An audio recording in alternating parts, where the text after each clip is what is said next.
मित्रांनो, घरातले आजारपण दूर करणारा हा मंत्र रोज याचा जप 21 वेळेस करावा.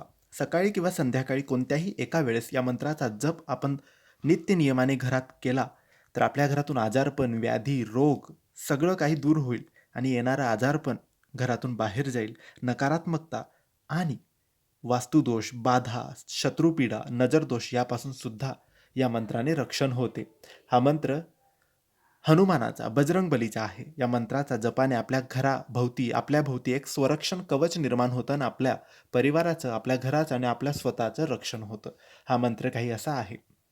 ओम नमो हनुमते रुद्रावताराय, सर्व शत्रू संहारकाय, सर्व रोगहराय, सर्व वशीकरणाय, रामदूताय स्वाहा. अगदी सोपा परंतु खूप शक्तिशाली आणि चमत्कारी हा मंत्र आहे. याचा जप 21 वेळेस तुम्हाला रोज करायचा आहे. श्री स्वामी समर्थ.